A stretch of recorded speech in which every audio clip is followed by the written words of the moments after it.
इसलिए आज बारामूला जा रहे हैं, आपने देखा होगा, ये बारामूला जा रहे हैं अमित शाह साहब। दूसरा साइड जो है वो आज़ाद साहब को देंगे, अनंतनाग साइड वगैरह, वो सारा आज़ाद साहब को प्रोजेक्ट में मिला है। ठीक है, इनकी जो बाउंड्री है वो महदूद करके रखी है, जम्मू में उनको नहीं भेजा गया है। आप यकीन जानिए, जाकर देख लीजिए कितने बड़े नेता ज्वाइन किए उनके साथ जम्मू से किए। उल्टा तो वो सारे लोग तो भाजपा में जा रहे हैं। आज़ाद कैंप के बाद आज़ाद फैक्टर जो है, आज़ाद को इन्होंने मुफ्ती से, सेंटर ने मुफ्ती सईद को भी पहले प्रोजेक्ट किया, उसे बड़ा दिखाया, बड़े कद का, बड़ा सयाना दिखाया, बड़ा ईमानदार दिखाया। होम मिनिस्टर हिंदुस्तान के इतिहास में कोई मुसलमान तो होम मिनिस्टर नहीं बना इससे पहले, उसको प्रोजेक्ट किया। स्मार्टली प्रोजेक्ट करते हैं। आज़ाद के लिए आंसू बहाए गए, आज़ाद साहब के लिए पद्म भूषण रखा इन्होंने। बहुत सारे लोग हिंदुस्तान में ऐसे नेता हैं जिन्होंने बहुत कुछ किया हिंदुस्तान के लिए, उन्हें पद्म भूषण तो नहीं मिला। ऐसा क्या है गुलाम नबी आज़ाद ने किया?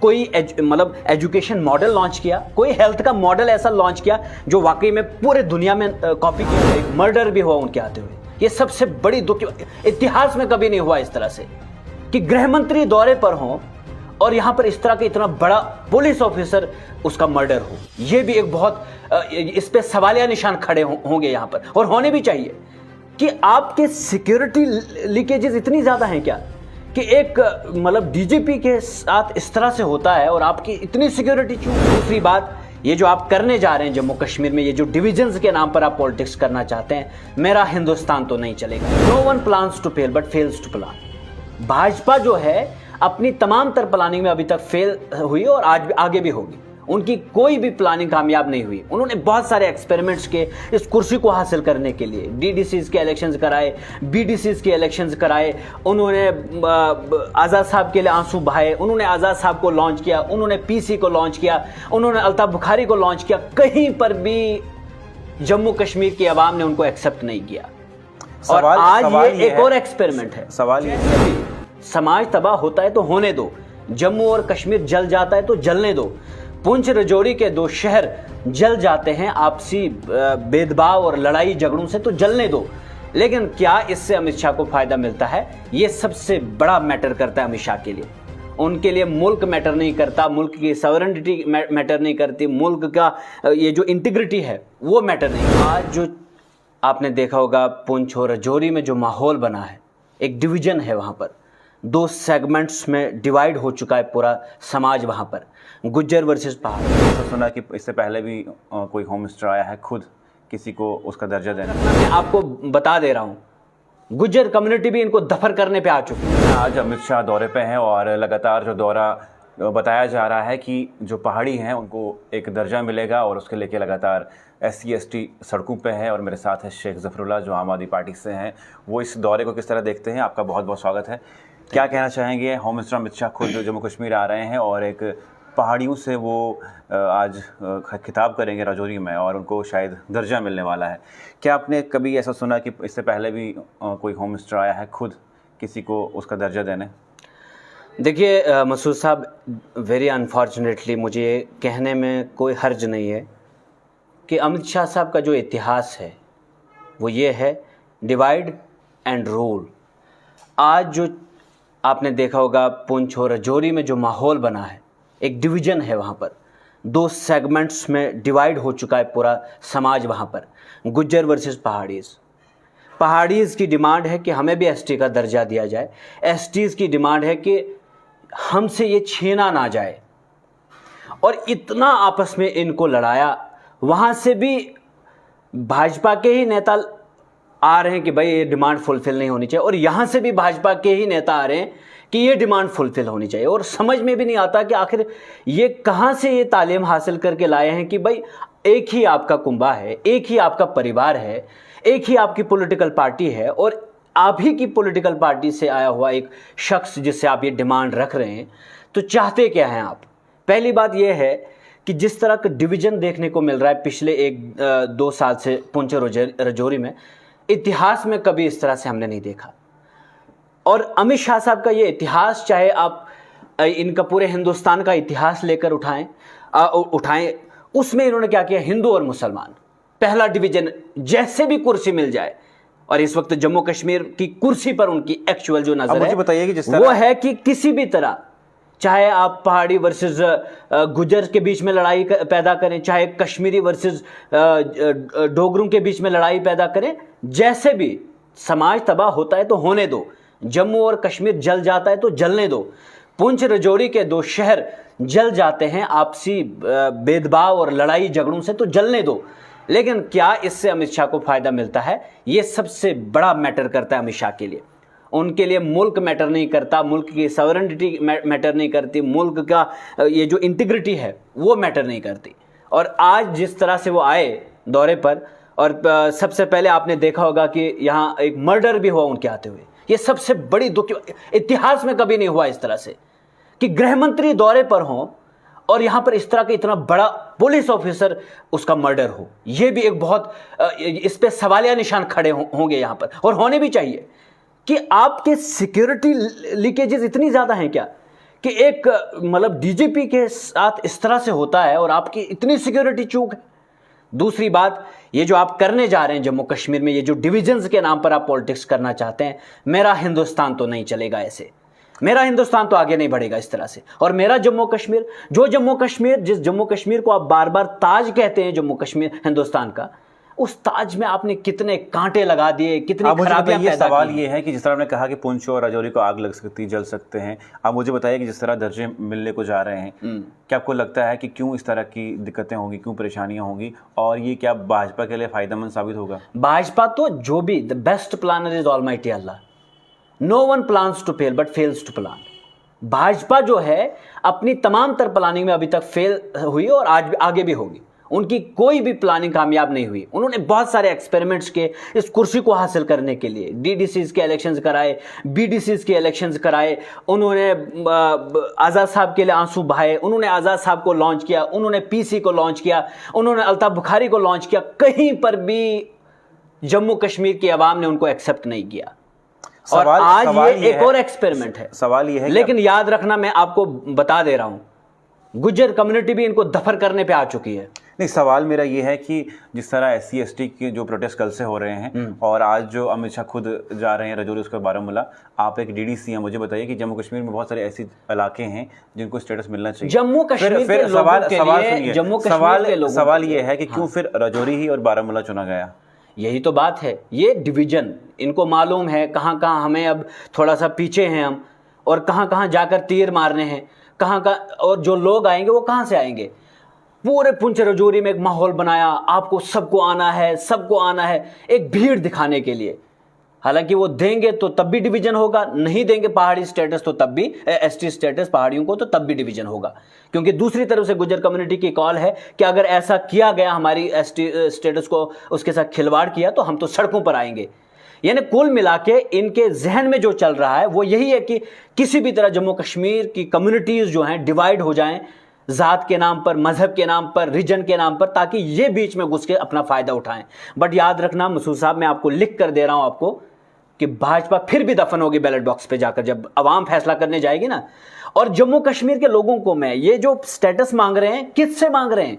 आपका स्टेटस छीन लिया गया 370, इसी अमित शाह ने तोड़ा है। ये किसी और ने तोड़ा था क्या? सबसे बड़ी रिजर्वेशन जम्मू कश्मीर के लोगों के लिए 370 था।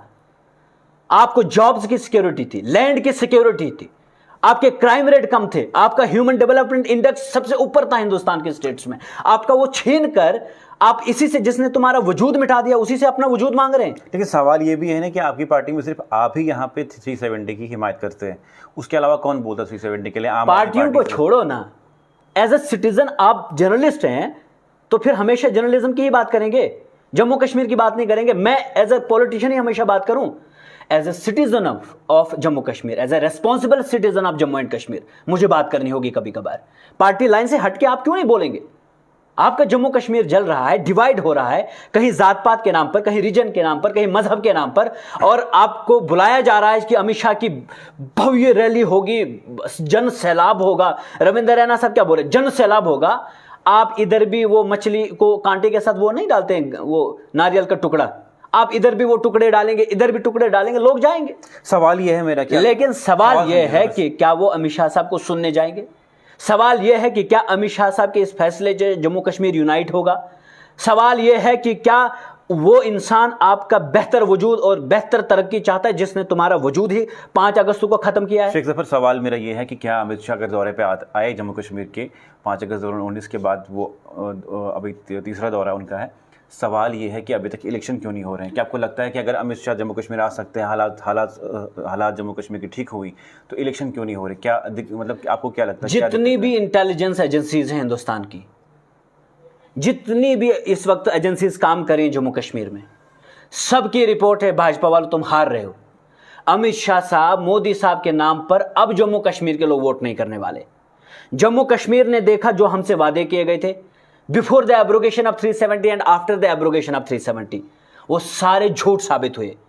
जो इन्वेस्टमेंट की बात की गई थी वो बिल्कुल झूठ साबित हुआ। जो इन्होंने जॉब अपॉर्चुनिटीज की बात की थी, जॉब्स दी नहीं गई बल्कि छीनी गई। यहां का डेली वेजर रो रहा है। यहां कोई ऐसा इदारा जहां पर लोग खुश हों, कोई आम जनता की तो बात ही नहीं है। यहां कमिश्नर भी खुश नहीं है, यहां चीफ सेक्रेटरी भी खुश नहीं है, यहां डीजीपीज और आईजीपी ये खुश नहीं है। ये सिस्टम हाईजैक्ड है और इन्हें मालूम है कि democracy is the best revenge, जो पिछले 8 सालों से भारतीय जनता पार्टी ने जम्मू कश्मीर के साथ किया, चाहे वो जम्मू के नागरिक के साथ, चाहे कश्मीर के नागरिक के साथ, अब चाहे यहां के बेरोजगारों के साथ जो किया, उसका बदला लेने के लिए इंतजार करिए जम्मू कश्मीर। सवाल मेरा यहाँ पे ये जुड़ता है कि आपने कहा कि भाजपा हार रही है, एजेंसीज के इनपुट्स हैं, और ऐसे में आप कहते हैं कि भाजपा ने ही आज़ाद को लॉन्च किया, तो वही अगर हार रहे हैं जो चुनाव अभी तो लॉन्च ही किया ना, अभी तो कहीं और से वो अगर कंटेस्ट करते हैं, दैट मीन्स वो भाजपा को नुकसान होगा, वो उनके वोट काटेंगे। कहाँ होगा? तो क्या आपको जम्मू में आपने देखा कोई ऐसा नेता जो उनके साथ जुड़ा है? उनको प्रोजेक्ट दिया है, आपको एक साइड कश्मीर का पकड़ना है और चिनाब वैली पकड़ना है, इसलिए आज बारामूला जा रहे हैं। आपने देखा होगा ये बारामूला जा रहे हैं अमित शाह साहब, दूसरा साइड जो है वो आज़ाद साहब को देंगे, अनंतनाग साइड वगैरह वो सारा आज़ाद साहब को प्रोजेक्ट में मिला है। ठीक है, इनकी जो बाउंड्री है वो महदूद करके रखी है, जम्मू में उनको नहीं भेजा गया है। आप यकीन जानिए, जाकर देख लीजिए कितने बड़े नेता ज्वाइन किए उनके साथ जम्मू से किए, उल्टा तो वो सारे लोग तो भाजपा में जा रहे हैं। आज़ाद कैंप के बाद आज़ाद फैक्टर जो है, आज़ाद को इन्होंने मुफ्ती से, सेंटर ने मुफ्ती सईद को भी पहले प्रोजेक्ट किया, उसे बड़ा दिखाया, बड़े कद का, बड़ा सयाना दिखाया, बड़ा ईमानदार दिखाया। होम मिनिस्टर हिंदुस्तान के इतिहास में कोई मुसलमान तो होम मिनिस्टर नहीं बना इससे पहले, उसको प्रोजेक्ट किया। स्मार्टली प्रोजेक्ट करते हैं। आज़ाद के लिए आंसू बहाए गए, आज़ाद साहब के लिए पद्म भूषण रखा इन्होंने। बहुत सारे लोग हिंदुस्तान में ऐसे नेता हैं जिन्होंने बहुत कुछ किया हिंदुस्तान के लिए, उन्हें पद्म भूषण तो नहीं मिला। ऐसा क्या है गुलाम नबी आज़ाद ने किया? कोई मतलब एजुकेशन मॉडल लॉन्च किया, कोई हेल्थ का मॉडल ऐसा लॉन्च किया जो वाकई में पूरे दुनिया में कॉपी किया जा रहा है? वो तो आम आदमी पार्टी का कॉपी किया जा रहा है एजुकेशन मॉडल। न्यूयॉर्क टाइम्स में आता है कि education model of Arvind Kejriwal in Delhi is the finest and the best one. तो उसे तो नहीं मिला। आज़ाद साहब को पद्म भूषण मिला, किस बात पे मिला? प्रोजेक्शन की जाती है, पहले इनको स्मार्ट बनाया जाता है, चमकाया जाता है, ठीक है, फिर ये आपके सामने पेश किया जाता है, ये लो तुम्हारा डायमंड, इसको हमने बड़ा तराशा है, वो डायमंड है, ये हैं तो नकली, लेकिन हमें वो ऐसे दिखाया जा रहा है आज़ाद साहब को, ऐसा लगता है कि वो हमारा भविष्य है। 75 साल का बुजुर्ग हमें कहा जाता है ये तुम्हारा भविष्य है। मेरे जैसे नौजवानों को दफन किया जाता है, मेरे जैसे नौजवानों को जेल में भेजा जाता है, लाठी चार्ज आप जम्मू यूनिवर्सिटी में जाकर देखें। अब सवाल ऐसे में ये है कि क्यों शेख जफर ही आज़ाद पार्टी को अपोज कर रहा है और क्यों कांग्रेस पार्टी अपोज कर रही है, और बाकी पार्टियां जो है आज तक ऐसा कोई बयान नहीं आया कि आज़ाद को कांग्रेस पार्टी से वो निकला हुआ, तो कांग्रेस का अपोज करना जेन्युइन है। कांग्रेस ने उसे खिलाया पिलाया, शेख जफर कैसा डर है फिर? तो शेख जफर को डर नहीं है, शेख जफर को नस्लों का डर है, आपके बच्चों का भविष्य का डर है। ना करो ये बात, ना करो, आज नहीं करोगे तो फिर कल पछताओगे, मरोगे कल। अपने जाहिर सी बात है, आज ये जो दरबदर की ठोकरें हम खा रहे हैं, ये किसी ने बीज बोए हैं ना, तभी कांटेदार पेड़ उगाए गए और इसलिए हम इसका खमियाजा भुगत रहे हैं। अगर आज चुप रहोगे तो आप एक लीडर हैं, आप एक जिम्मेदार इंसान हैं, आप जर्नलिस्ट हैं, मैं लीडर हूं। अगर हमारी बात आवाम तक नहीं पहुंचती है, भले ही इस वक्त आज़ाद के चंद लोग आएंगे, गालियां देंगे मुझे, फेसबुक पे उल्टा फुल्टा लिखेंगे, क्योंकि मैं तो नौजवान हूं ना, वो खुद नौजवान हैं, तो मेरे अंदर तो उनको उम्मीद नहीं है, क्योंकि मैंने 370 के टूटने के बाद भी यहां आवाज़ उठाई। मैंने भाजपा के खिलाफ सबसे ज़्यादा बोला, मैंने वक्त के रिजीम, फासिस्ट रिजीम के खिलाफ बोला, मैंने जहां जहां जुल्म होते हुए देखा, मैंने हर एक के खिलाफ बोला। मैं तो कुछ भी नहीं हूं। आज़ाद साहब एयर कंडीशन में रहने वाले लीडर हैं, हाँ, बड़ी बड़ी मर्सिडीज में घूमने वाले हैं, चारों तरफ से चकाचौंध, उनको प्रोटोकॉल भी बड़े लेवल का है, सिक्योरिटी लेवल बहुत ज़्यादा हाई है, और अमित शाह साहब के और मोदी साहब के बहुत करीब है, जिनके लिए आंसू बहाएंगे मोदी साहब, तो वो तो बहुत बड़े हैं ना। मेरे लिए तो गालियां ही है ना। जम्मू कश्मीर का नौजवान मुझे गाली के अलावा और क्या देगा? बट मैं कहता हूं, चाहे लाख बुरा कहे जमाना मेरे खिलाफ, बट मैं सच तो कहूंगा। इनको अब वक्त आ चुका है इनसे हिसाब लेने का, इनको लीडर बनाने का वक्त नहीं रहा। अब मुझे बताओ, जिन्होंने 20-20, 30-30 साल से प्रोटोकॉल एंजॉय किया, कुर्सियां हासिल की, और कोई एजुकेशन का मिनिस्टर रहा, कोई हेल्थ का मिनिस्टर रहा, आप उससे नहीं पूछेंगे कि हमारे हेल्थ सिस्टम का क्या हाल है, अब सवाल वो बुरा हाल क्यों है, जैसे एजुकेशन सिस्टम का क्या हाल है। सवाल ये है कि आपने कहा कि मुझे जो नस्लें हैं उनका फिक्र है, क्या जो पॉलिटिकल पार्टीज दूसरी उनको कोई फिक्र नहीं है? क्या अगर होती, जफरुल्लाह कोई फिक्र है जम्मू कश्मीर? मुझे नहीं, और भी मेरे जैसे कई सारे नौजवान हैं, कई सारे लोग सूझबूझ रखते हैं। बहुत सारे लोग आपकी वीडियो देखेंगे, चुपचाप देखेंगे, बोलेंगे नहीं कुछ, क्योंकि फासिस्ट रिजीम है ना, उन्हें टारगेट किया जाता है, धमकाया जाता है, डराया जाता है। मेरी वीडियोस को देखकर तो अगर कोई कमेंट भी करता है, कोई लाइक भी करता है, तो लाइक को भी देखा जाता है, उसको कॉल की जाती है, आप शेख जफर को लाइक क्यों करते हो? ये सारी चीजें हैं, इसलिए हर एक शेख जफर तो नहीं हो सकता ना। मुझे बेदाग इंसान सवाल एक बहुत इंटरेस्टिंग सवाल ये है कि आपकी जहां से आप कॉन्टेस्ट सिलेक्शन करेंगे वहां से बहुत सारे लोग हैं, और बहुत सारे लोगों को डर भी है कि बहुत सारे लोगों का हिसाब किताब लिया जाएगा। शेख जफर अगर कॉन्टेस्ट करता है, हो सकता है हमारे वोट डिवाइड हो। क्या कोई ऐसा कभी आज तक कोई ऑफर आया शेख जफर को कि आप इलेक्शन कॉन्टेस्ट ना ही करें? शेख जफर जो है 4000 वोट एक ब्लॉक से लेता है, वो भी डीडीसी इलेक्शन, जब सारे कैंडिडेट्स लोकल थे हमारे। याद रखिए, जिस दिन एमएलए इलेक्शन होगा, मड़वा वार्डवा ने जितने जुल्म देखे हैं वो तो बाहर नहीं वोट करेंगे। हाँ, चंद लुटेरे जो उधर लूटते आए हैं। कि क्या शेख जफर को कोई ऑफर आया कि आप इलेक्शन कॉन्टेस्ट ना करें? हमें ऑफर्स भी आते हैं, रुक जाइए, ले लीजिए। इनके पास है क्या? ये तो दुकानदार है ना, ये चीज़ों को खरीदते हैं, बेचते हैं, ये इनकी मंडियां हैं। बट मैं अपने ईमान का सौदा नहीं कर सकता। मैंने अपनी आवाम से 4 साल पहले जो बात कही है, आज भी वही कहता हूँ। मैंने अपनी आवाम के हकूक़ के लिए लड़ा। आज जाकर देखें, फर्स्ट टाइम इन हिस्ट्री, मड़वाज हिस्ट्री, बिजली सैंक्शन हो गई, फॉरेस्ट क्लियरेंस हो गया, टेलीकम्युनिकेशन सिस्टम डेवलप हो रहा है, मैग्डमाइजेशन का काम हुआ, अस्पताल बना, कॉलेज की बिल्डिंग बन रही है। ये सारी जो चीज़ें हैं मेरे दौर में, दौरे इक़्तिदार में 1.5 साल, वो भी एक डीडीसी, जो ये मंत्री लोग रहे, हुकूमतों का हिस्सा रहे, पॉपुलर गवर्नमेंट का हिस्सा रहे, इनसे हिसाब नहीं लिया जाएगा। ऐसे वोट बांटे जाएंगे। अब वक्त बदल गया। अब एक नौजवानों की एक सोच बनी है मेरे इलाकों में कि हमारा मुस्तकबिल अगर कोई है तो वो शेख जफर है। अब ये जो ऑफर्स आते हैं ना, ये मुझे आज नहीं 3 साल से आ रहे हैं, और मैंने कभी किसी के सामने और पैसे के सामने मैंने अपना सर नहीं झुकाया। पैसा दुनिया में कितना आया, कितना। सवाल ये है कि अब होम मिनिस्टर अमित शाह जम्मू कश्मीर आए हुए हैं, क्या आपको लगता है कि जब वो यहाँ से चले जाएंगे कि क्या सौगात लेके आएंगे और क्या कुछ होगा जम्मू कश्मीर की? कुछ नहीं मायूस, वो जाएंगे यहाँ से तो फिर मोदी साहब के साथ जब वो बैठेंगे बोलेंगे कि जम्मू कश्मीर हमारे हाथ से निकल गया है, और जम्मू कश्मीर निकल गया तो पूरा हिंदुस्तान निकल जाएगा। आज गुजरात में लेने की देनी पड़ रही है उनको, जो 27 साल का शासन उनका रहा गुजरात में, न बेरोजगारी पे काम किया, न अस्पतालों पे काम किया, न बिजली पे काम किया, न ही एजुकेशन पे काम किया, तो आज उसका खमियाजा उनको भुगतना पड़ रहा है। आज गुजरात मॉडल फुस हो रहा है, आज दिल्ली का मॉडल जगह जगह पर लॉन्च किया जा रहा है, और उससे उनको डर लगता है। अमित शाह साहब को मैं इतना ही कहना चाहूँगा, आप तो कहते थे कि पिछली बार जब आप आए, जम्मू कश्मीर के नौजवानों से बात करना चाहूँगा। पिछले 3 से 4 साल से आप सिर्फ यहाँ के बुजुर्गों से बात करें, अल्ताफ बुखारी साहब से बात करें, सजाद गनी लोन साहब से बात करें, जो पहले हुर्रियत में रहकर पूरा एंजॉय किए, और आज वही लोग आपके बहुत सगे हैं, बहुत करीब हैं आपके, और मेरे जैसे नौजवानों की तरफ तो किसी की तवज्जो नहीं है। हम रियल इश्यूज़ को उठाते हैं ग्राउंड लेवल पर। और उसके बाद आपने जब कुछ नहीं बना, शेख खानदान और मुफ्ती खानदान को ख़त्म करने से आपकी सियासत और हिंदुस्तान नहीं बढ़ेगा आगे। आपने जम्मू कश्मीर में जब डीडीसी इलेक्शंस कराए, सबसे एजुकेटेड नौजवान यहां पर चुन कर आए थे, लेकिन उन्होंने आपने डिसएम्पावर किया, उन्हें पावर्स नहीं दिया आपने, इसलिए कि आपकी पार्टी के कम डीडीसी चुनकर आए थे। और यही से आपकी नीयत का पता चलता है। आप जम्मू कश्मीर को जलाना चाहते हैं, आप जम्मू कश्मीर को आगे नहीं ले जाना चाहते हैं। और यहाँ का नौजवान जम्मू कश्मीर के राइट्स के लिए डिफेंड करेगा, लड़ेगा, अपने हकूक़ के लिए लड़ेगा। जो आपके मंसूबे उनके खिलाफ भी लड़ेगा।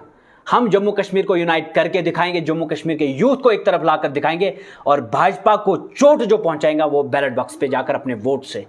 और जाइए आप दे दीजिए आज रिपोर्ट। ये जो बड़े बड़े रैलियां होती है ना, ये एक दिन सेलिब्रेशन होती है। वैसे भी जम्मू कश्मीर के लोग बहुत परेशान हैं, आज करेंगे, एक दिन सेलिब्रेट करेंगे, थोड़ा जश्न मनाएंगे ये वो, क्योंकि तंग भी तो आ चुके हैं आपकी पॉलिसी से लोग। कम से कम बेरोजगार नौजवान भी उधर आए होंगे। आज जवाब तो आपको देना पड़ेगा, और अगर आप नहीं देंगे तो बैलेट बॉक्स पे जाकर हम अब 2023 में आप इलेक्शन कराएं, 2024 में आप 28 में कराएं, लेकिन लास्ट पे आपको हार ही मिलनी है। चलिए, बहुत बहुत शुक्रिया। मेरे साथ थे मड़वा से शेख ज़फरुल्लाह, जो आम आदमी पार्टी के सीनियर नेता हैं, और क्या कुछ कहा अमित शाह के विजिट पे और क्या कुछ होगा जम्मू कश्मीर में आगे आने वाले चुनाव के लिए। और अगर अमित शाह ये पहाड़ियों को दर्जा देते हैं, क्या कुछ होगा और क्या होने वाला है, आप ज़रूर कमेंट सेक्शन में लिखिएगा।